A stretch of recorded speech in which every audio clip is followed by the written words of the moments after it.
Good morning, everybody. Welcome to Living Astrology with Janet Hickox. Grab your cup of coffee or your tea, sit back, and let's chat about what is happening up in the stars above today. And I'm really glad to be able to be here today, or at least I'm hoping I am. At the moment, I'm going to go check and see if I see the live by my name. And I am, yay! Unless, of course, I get kicked off. You never know with Facebook anymore.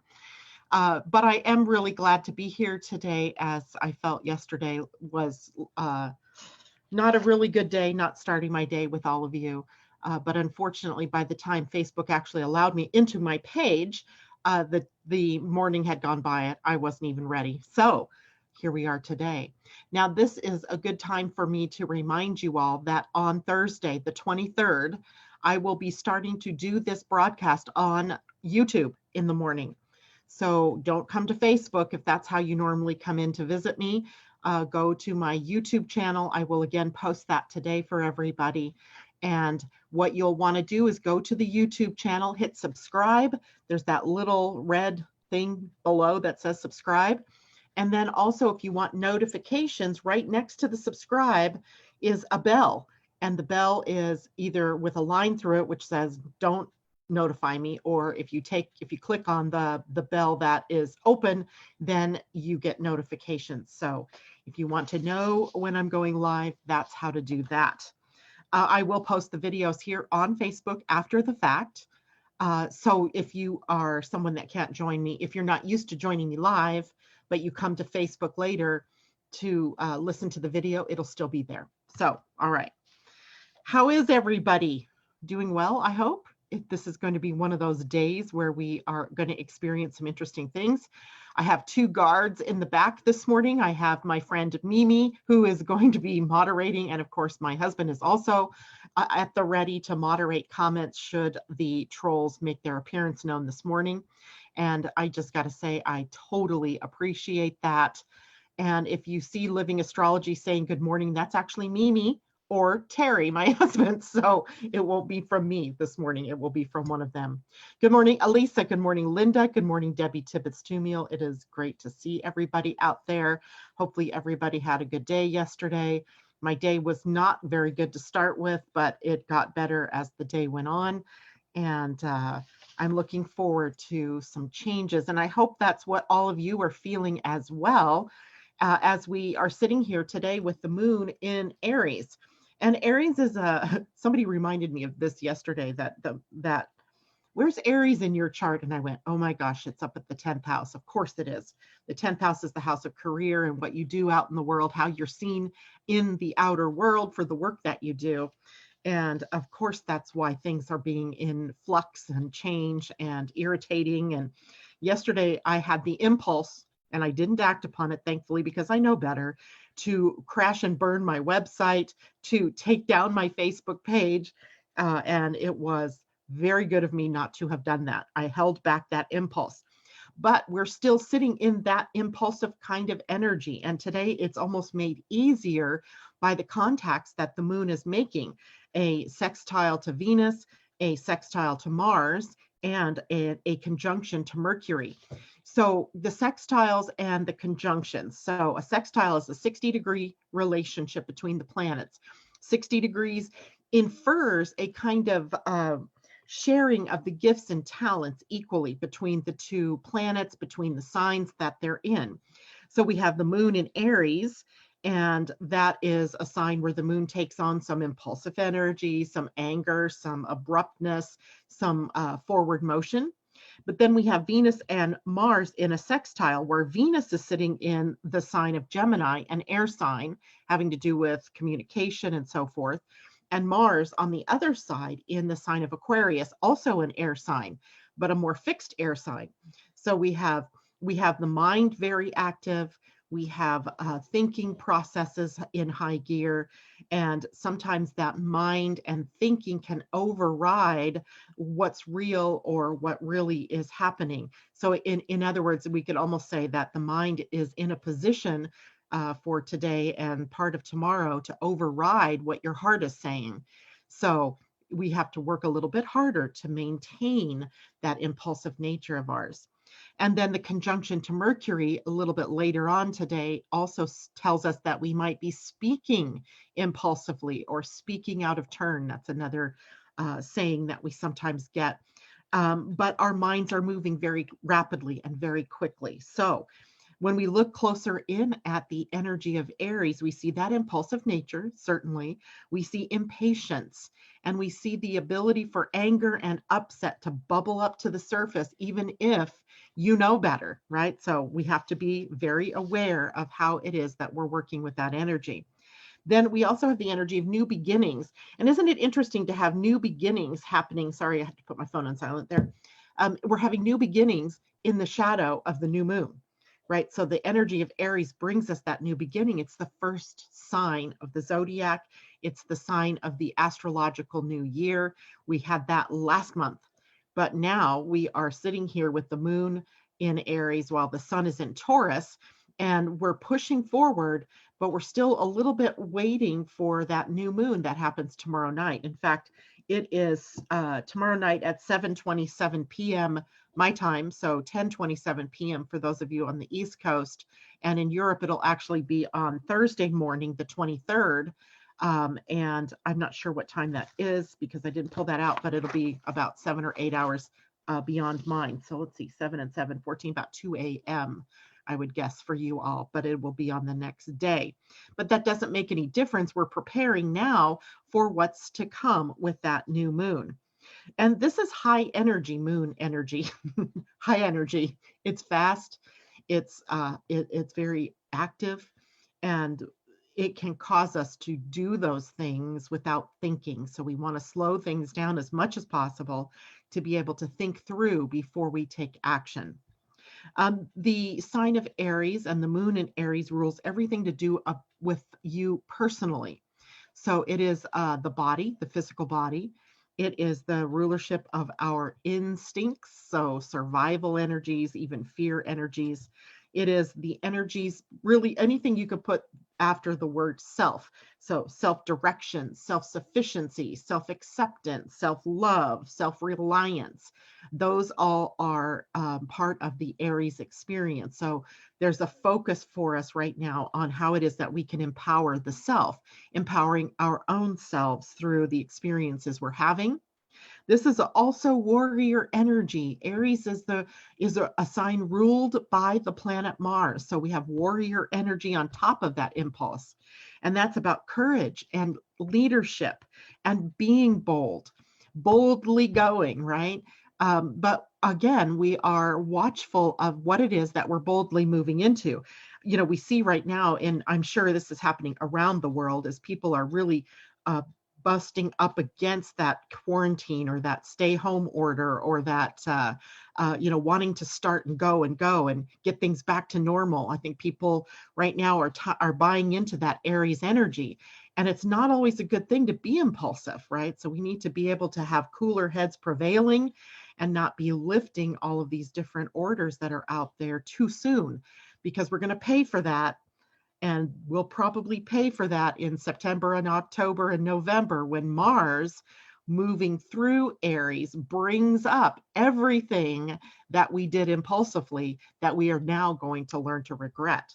So it's going to be an interesting time. So everybody just be calm and cool if you can. Don't be pushing against those orders. They're put there for your protection and for the protection of other people. And things will get back to a new normal, but they're never going to be the same way they were. So we're pining away for something that will be no more. So while, some states are doing better than others, we have to do our due diligence. We have to remain vigilant in this case and not go off the rails. This is our defining moment, people. What we do now has ramifications for September, October, November, and even into December of this year. So take heart, be cool, calm, and collected, and just know that, yes, you might be chomping at the bit right now, but as soon as respectable, as soon as it makes sense, you will be able to get back out into the world. Aries, unbelievably, is also a sign that represents innocence. And there's, I always think of Aries as the Fool, the card that in the tarot, the Rider tarot deck. Different decks represent the Fool in different ways. But this particular Fool in the Rider-Waite deck is very youthful. You can see that in his countenance. And he's got a little knapsack on his back, a little dog yapping at his feet, and he's just head in the air like, yay, I'm going off and having some fun. I'm boldly going, I'm doing things. There's an innocence there about what lies ahead. And what lies ahead in the card is a cliff, right? The cliff. And what does that cliff represent? Well, it can represent a loss of innocence, right? The sign of Aries has that innocence of authenticity. It has that straightforwardness to it, the non-guile of youth, right? Where kids will just tell you like it is, and they're not afraid. They don't have filters. So Aries energy represents a bit of that innocence before we fall off the cliff into that identity of self awareness, and where we start to monitor what we say or what we do, for good reason, right? For good reason. We have to be able to get along in a society. But there's a sort of sadness about the innocence that's lost from the sign of Aries as we begin the movement from in our lives through those 12 signs of the zodiac. All right, I'm going to head back over to Facebook, see how things are working out over there. Good morning, Asa. Deb Johnson, play in the dirt. Yes, we did that. Aries is my rising sign. Good to garden with this energy. That is coming from Mimi. And good morning, Allison. Aries is your rising sign, Mimi, but Aries is my midheaven. So I can totally understand when Aries energy is being triggered. It plays out in my career or in my profession. For you, it plays out personally in what you do, perhaps. Allison, good to see you. Good morning to you. And everybody else out there who I might not be able to see at the moment, good morning. And I only see 14 comments. That means either the trolls are not with us today, or Mimi and Terry are doing a great job blocking them from the background. So thank you to both of you guys out there manning the moderation desk, if you will. Okay, so if we now go over to talk about the major transit of the day, that is the sun in a square to Saturn. Remember, a square is a challenge, right? That presents us with obstacles or places that we might stumble, places where we feel blocked or limited in some way, restricted, right? Where we're straining against the chains that bind or something that's holding us back. So here's where the real problem maker might be in terms of the world and how the world is responding to having the stay home orders and having to have life changed so drastically from where it was before. And the sun right now is in the sign of Taurus, while Saturn is in the sign of Aquarius. Both of these are fixed signs. Fixed signs have a tendency to want to stay the same, right? They want to be comfortable. They want to stay in their tried and their true, where the energy is predictable, right? Where they know what's going to happen next. And right now, the world is not that way at all, right? It's been a little bit shaky, literally, with earthquakes in weird places. It has been a little bit unpredictable, a lot unpredictable, as viruses pop up and start killing people indiscriminately. And the effect, of course, that has had on all of us as a collective, but also as individuals.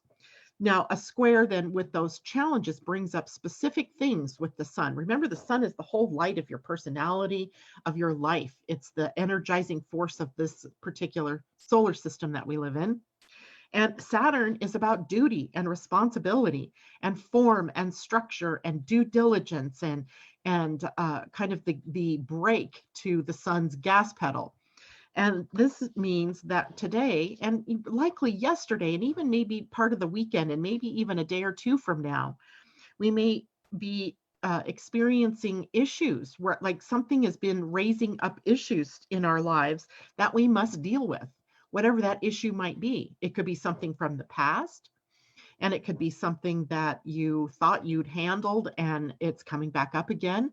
But the purpose here would be for us to deal with it and to resolve whatever that conflict is that it has triggered within you. And the reason would be because we can't take it with us as we move forward. right? Whatever those old thoughts were, whatever those old limiting things, those old patterns were, we cannot take them with us. And here's where the conflict rises within each one of us as individuals. It's the difference between duty and self-gratification, right? We spend a lot of time talking about doing what's right for you, right? Doing what's right for you. But what's the other hand is what is your duty or your responsibility to your family, to your country, to your society, to your culture, whatever it is. So we have to weigh duty and responsibility to the conflict with inner gratification. We may feel restricted or depressed today, and we want to break free. What does that sound like? The protests on in different places around the country, at least here. I don't know about the rest of the world if you guys are experiencing that. We want to break free. We want to break out. We want to go back, like I said, to what it was before, even though that likely isn't going to be happening. We have no patience at this point. We're impatient with restrictions. And in those restrictions, we may feel discouraged. We may feel like, that part of us it may be dawning on us in some way that the world is distinctly changed. And that is not exactly how we are expressing it yet. We're projecting that outward onto our authority figures and into the people who we tend to think of as having restricted our movements or restricted our freedoms at the moment. So we're projecting our own impatience outward onto the people in charge. And that causes us to want to break with the people in authority. So we're kind of irritated, and we're just sort of jazzed up. And that can create some issues out there in the world. And discouragement, by the way, or whatever it is you're feeling, is it disappointment? Is it discouragement? Is it conflict? Is it that conflict between duty and responsibility versus what you really want to do for yourself? All of that has a purpose, and its purpose is to show you where it is in your life that you need to gain more confidence to move forward. And instead of being the sheeple that we all are at times, to break free from that pattern and be you. Do what you know is right for you, but also knowing that that's part of your duty and responsibility. But you don't have to do it in a way that breaks down other people's rights or takes things away from other people. You can do this in a smart way. So Sun squaring Saturn is an interesting transit to have in the shadow of a new moon. And on top of that, with that Aries energy that's really kind of revving things up from behind the scenes, versus the foot on the brake pedal that the planet Saturn puts for us. And another thought I have about that is when Saturn was moving through Capricorn, it was about trying to reconstruct a past. And the past is gone, right? You can't reconstruct it. You can take the best of the lessons you've learned, the best of the experiences that you've had from that sign, or from those times from the past, and you can carry them into the now to be able to use them in a new way in the future. Well, Saturn now in Aquarius is future oriented, right? He's looking toward a future and sort of creating the foundation or the solidness that takes us into that future. So we're not relying on the past anymore. In fact, it's pretty clear that the past is gone. And what we have to do now is settle into and be the co-creators of a new future, right? That's our new responsibility as human beings, is to really carry the mantle now of that self-responsibility as a co-creator. So interesting times. All right, going back to Facebook, Bob Eden, hello. The world is a quieter place now, and I like it. I do too. Good morning, Angela. Great to see you. Happy Chiron return, Allison. Allison is having her Chiron return. I must say that is a very good time. I remember that day that I had that, and your life will change from here on out. Bob says the sheep are so terrified by the wolf, they don't realize that it is the shepherd that will eat them. Interesting thought, Bob. Interesting. Okay, questions, comments, please go ahead and put those here in the chat. I'm going to go on to the Pleiadian-Earth energy of the day. Today is 4 self-regulating. Now, we went through the portal of the 1. That was on Saturday. We experienced the new week's beginning. Remember, Friday was the day 13, and it was the completion. We were prepared for ascension and moving into the next level.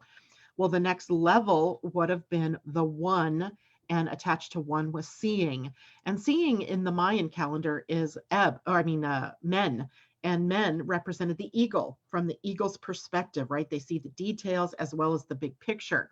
They can spot that rabbit, 200 feet below them, and dive quietly, grab that rabbit. They're masters at their environment and managing that environment to their benefit, right? So the seeing energy, that is our umbrella energy for the next 13 days, and this was, like I said, starting last Saturday, is all about what is it that we see? Can we see the bigger picture while also seeing the small picture, right? The details. The devil's in the details, but those details sit against the backdrop of a bigger picture. So if we can see both, claim both, then we are able to perceive a larger truth. We need that so badly right now, as these people out there are straining against these restrictions, or what they term, what they feel like are restrictions. So we have to be able to see that bigger picture and the changes that can happen if we don't take care in going down the next steps. Now, fast forward to today. Today we're sitting at 4 self-regulating. I always find this interesting anymore, how closely where the moon sits coincides with what the Pleiadian-Earth astrology is about. Today, the 4 is the universal energy. The universal energy is the energy that affects every life form on the planet, from the smallest little microbe to the largest beings on the planet. It doesn't take in intelligence quotients, right? It's affecting everything and everybody equally. And it's the energy of building a foundation. We're needing to come to a pause, a stop. The 4 is an all stop, and hold. And in that holding pattern, and it's just for the day, it's not like we're holding forever, but in the day, it gives us the ability to focus on what's real, right? What's the real truth? What's real for us? Where are the holes in our foundation? Where are the chinks in our armor, so that we can stabilize, so that we can take the time to integrate the things that we've learned? This isn't a good day for movement. This isn't a good day to make big changes. And I know that rubs up against that Aries wanting to move, right? That very impulsive energy, but it isn't the time to do that, right? Today is not that day. And it's about if the movement you can make today is on the things that would develop a stronger foundation for you, for your family, for your life, for your work, in whatever way that is playing out in your chart. Then as well, we have the self-regulating in the Mayan calendar. This was Etznab, and Etznab was represented by the flint or obsidian knife. It was the ability to go in and surgically remove that which was no longer serving you. And the cutting, it represented the cutting of, or cutting through, the illusion, right? The illusion of safety, the illusion of survival, the illusion of, you name it, you can fill in the blank, right? Whatever it is that you're seeing as something solid or something not changeable, there's an illusion there, right? So we're releasing ourselves then on a day like today from anything that doesn't fit, and keeping what does fit, right? That kind of goes along with that Sun square Saturn as well, where we're, being able to really look at what no longer serves, you're out, right? If that's gone. For me, in my own personal life, because of Facebook and its, shenanigans, they're out. But it's kind of scary for me to go the new direction, because I don't know YouTube as well. I don't, I don't know how all of that's going to play out, but it's going to play out because it's pushing me there. I'm being pushed there. And so we have to sort of release ourselves from the idea that everything can be predictable. We have to release ourselves from the idea that we aren't needing to transform in some way, because today is a day that activates that personal transformation. And how awesome is it that that's happening in the shadow of the new moon? Because the new moon tomorrow night gives us access to all the new, right? The new me, the new you, the new way of being, the new career, the new relationship, whatever it is, right? We have the access to the new after the new moon tomorrow night. But right now, we can use that knife, that very sharp blade, to cut through what's no longer true and to excise it, right? Like it's a something that, like the seeds in the watermelon, right? Get them out, right? I don't want to eat those seeds. So you're cutting out the seeds, or you buy a seedless watermelon, in which case you still have seeds that you have to cut out. Okay, hopefully that makes sense to everybody. It's a good day, although it's a little bit more sobering day. I think it's a little more serious minded, even though, I'm saying that, there's this innocence and, this authenticity that's coming up. And I'm not saying don't have fun and don't play. I'm just saying that this may feel a little more serious today, but it doesn't mean you have to be serious. Amy says, wow, this all really resonates for me. I am definitely having a lot of stuff come up, and let it come up. Right? Don't try to cut it out. I know it doesn't feel good unless it's good stuff coming up. But if there's, old wounds coming up, and for Allison, for you, because this is your Chiron return day, you've probably been dealing with a lot of stuff coming up. And for you, Allison, at this point in time, now you're switching over to the healing part of this journey, and where you're actually in a position to help others. And Amy, whatever it is that's coming up, isn't there to hurt you or harm you, but for you to really take a look at it. Look at what the conflict is that is being generated by what's coming up, and how are you dealing with that? And what do you want to do with that conflict, right? So, and it can be almost anything. There's no set thing that can be in your face. It could be something minor, and it could be something huge. But whatever it is, it's coming up for that purpose of really getting us in alignment with what's true and right for each one of us. It's showing us where we need to gain our feet beneath us, where we need that self-confidence, that self-esteem, that self-worth in order to move forward powerfully. Okay. Now, let's see. Today is the 21st, correct? Right? So we are in the last day of the sun and the earth being at the gate 3. The sun is at gate 3, which, remember, was a gate of innocence. In its highest expression, it was the gate of innocence. It is the gene key that is innocent, and in its lowest expression was chaos. And chaos because when we embark on a new journey, or we start something new, or the old is passing away, it creates a bit of chaos, right? It's chaos or trouble getting something started. And that's what the energy of the week had been through the sun. And the earth was at gate 50, which was a gate that we think of as the laws that unify a tribe or a society or a country or whatever, right? It's like the mantra, if you will, almost of the society, and how everybody lives accordingly. Good morning, Lily. And those are the focuses for the week. Now, tomorrow we move into a new week as well in human design, as we move also into a new moon. And Jupiter has also made a change this week. Jupiter had been sitting at the gate 61, playing with Pluto, and at one point Saturn, and at another point Mars, all talking about our psychosis, right? Our generalized psychosis that we have as human beings, and how we've been feeding into that psychosis. Well, the gate 60 is a completely different gate. It sits opposite of the gate 3 in your human design. And it is the gate in the highest, it's justice. And in the gift, it's realism. And its lowest expression is limitation.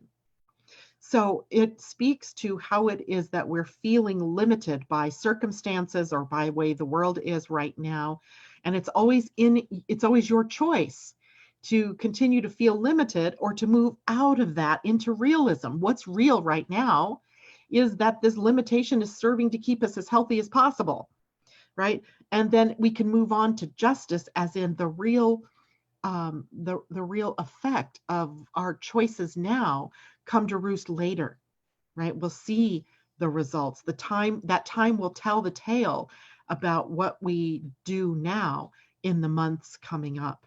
So it does serve as a reminder for all of us to understand limitation. Limitation is not a bad thing, right? Unless it is self-limitation. Limitation serves to help you focus on something. And hold on, I'm going to take a look really quickly and see if I can't bring I had to restart my, I had to clear all my cookies and everything this morning in order to get online. Another irritation, but whatever. So I want to see if I can bring up the just now chart for everybody. So you can see what it looks like at the moment. And let me save it so I can show it to you without the black background. What is the date today? 4/21. Ooh, we have a bunch of birthdays coming up here. Debbie's birthday, and I can't remember who else. A lot of birthdays on the 23rd of April. And that'll be just into our new moon day. Okay, now let's see if I can open that up. Perfect. Now I'm going to share my screen for everybody, and then you'll be able to see what the just now chart looks like. Here we go. So what you're seeing is the human design chart of the moment. So you know how in the morning I draw up the astrology chart of the moment, and that tells me where the moon is and what the different connections are going to be that the moon makes. Well, this is the chart that tells me where all the human design, where all the planets are affecting the human design. So it's not a chart of a person, it's a chart of the moment. And we see the sun is still at the gate 3 right here. If you can see my little pink cursor, it's circling the gate 3 in the sacral. So it is an energy of doing, right? But the doing here is about mutation and transformation, and who are we becoming and what are we morphing into?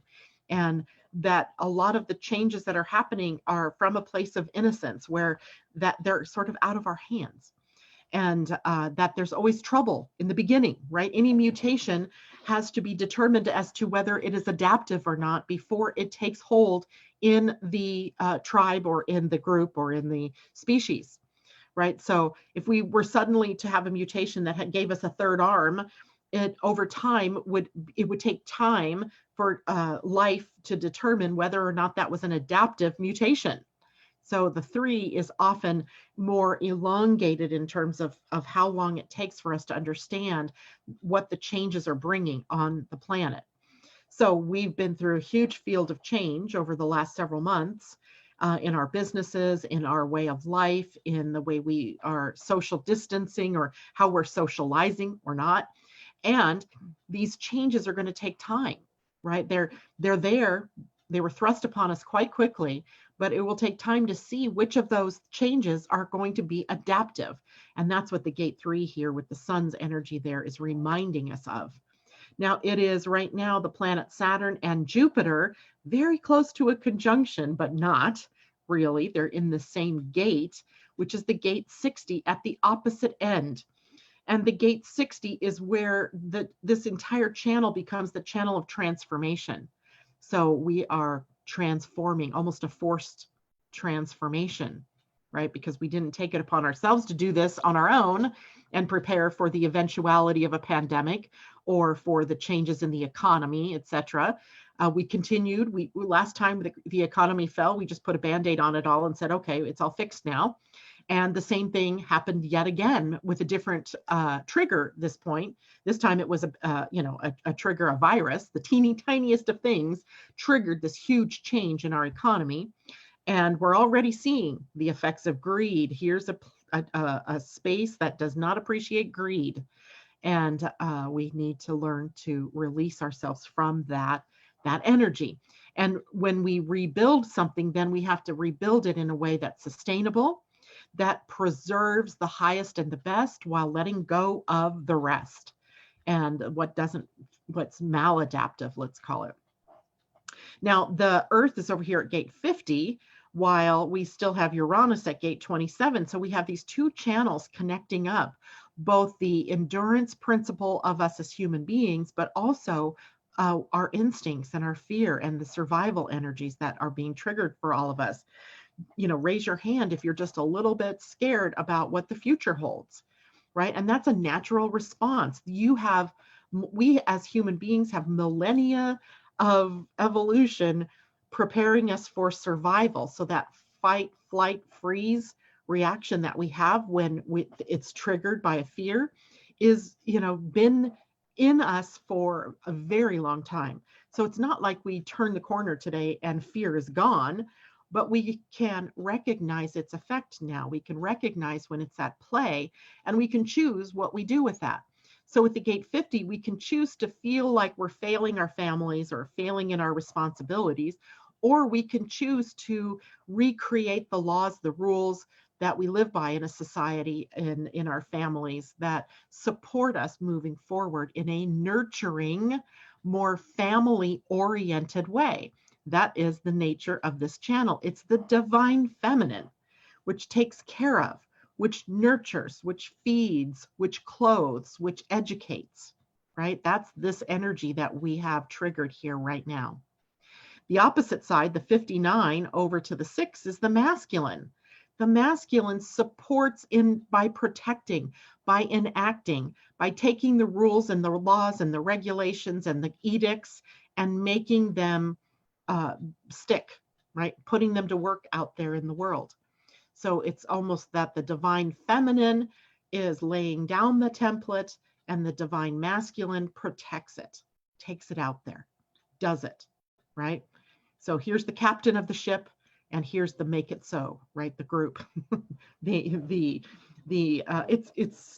interesting to look at because, ants and bees, they all have this they take the orders from the queen and then they go out and they do everything they can to protect the colony, because that's what the rules, the laws, the values are of the colony. And the masculine is what goes out and does that. We've got it upside down, or we just obliterated it. So we have this big change coming here. And 60 with Jupiter sitting there is helping us to see that more clearly. So I thought maybe today, instead of looking at the sun or the earth, woohoo, oh, almost dropped that. Let's look at what the gate 60 means for us in our story. I'm going to stop sharing my screen for a minute. In our Rosie Aronson book, The Wisdom Keeper's Inner Guidebook, and the gate 60, I got to look and see. I got to do a cheater for a moment. I got to see what the face looks like so I can find the card. Otherwise, I have to look at all the words, and it's too hard. Oh, I don't even think that we've ever really read this one. Well, we might have. But it's not one of those guys. Okay, so hold please while I find that card. Okay. Might take a second here, guys, because there's a lot of cards. 64 of them to be exact. And there's no other easy way to just flip through these. Except I know that if it's a man on the card, I don't need it, because it's a feminine card. Ooh, that's a good one. We haven't had that one.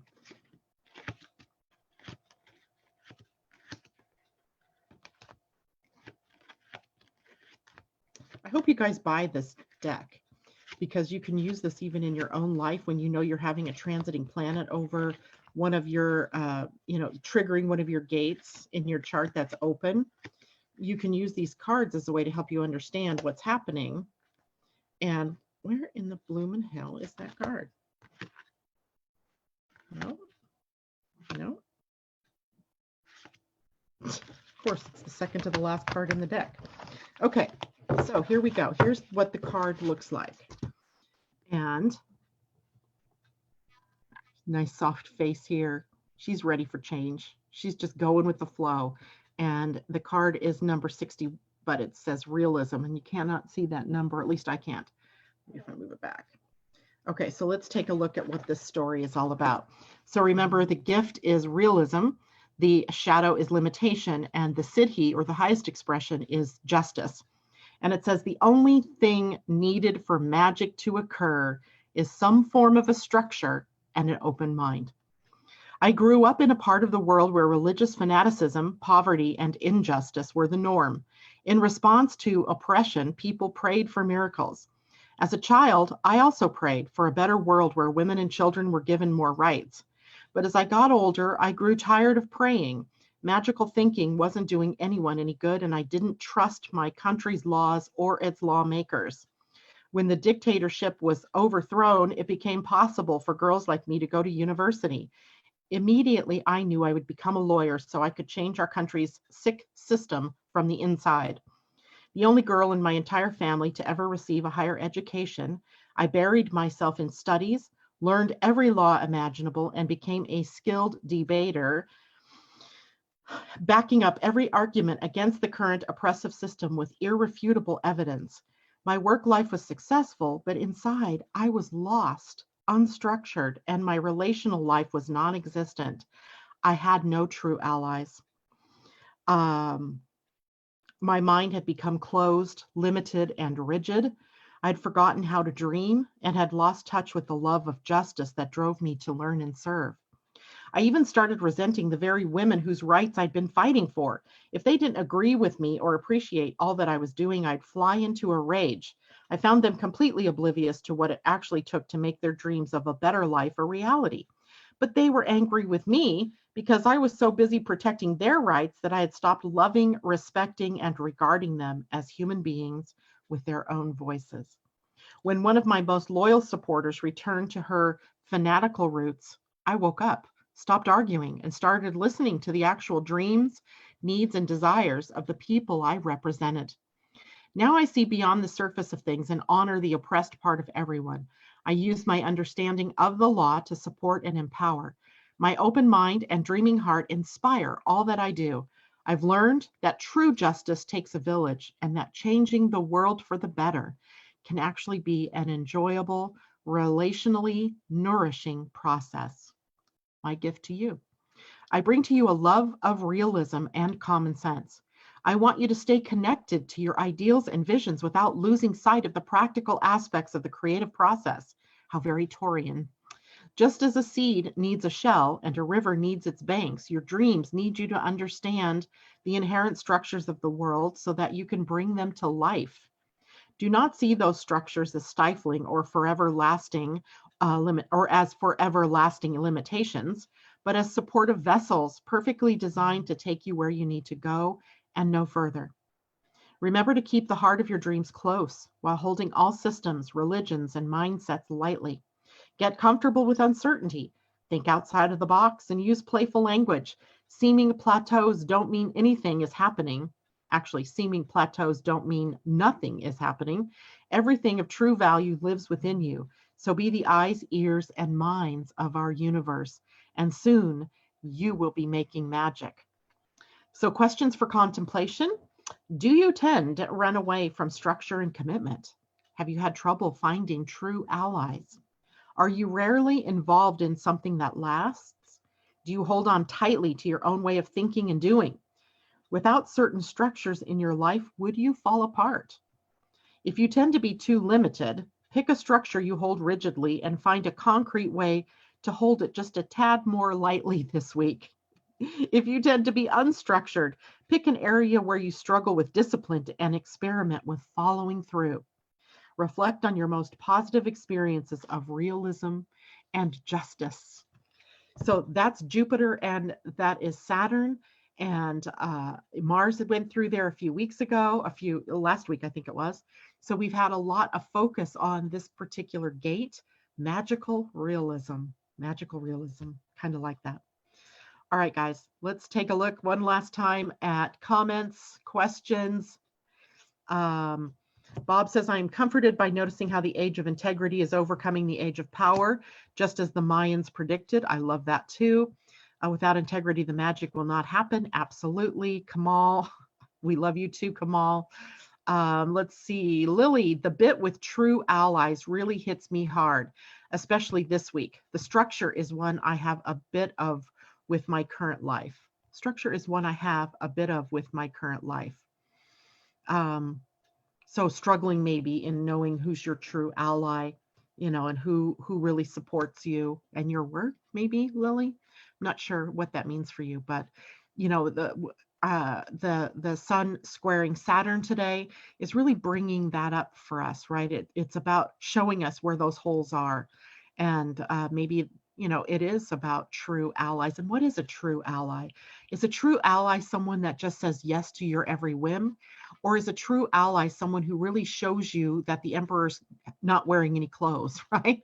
They tell you the real of what's going on, and you know, some people prefer to surround themselves by sycophants and people, yes, men and women, and other, and the real thing that I could say about that is those are not allies, right? Those aren't allies. True allies will tell you what it's really like, that support you in your highest and support you in your lowest.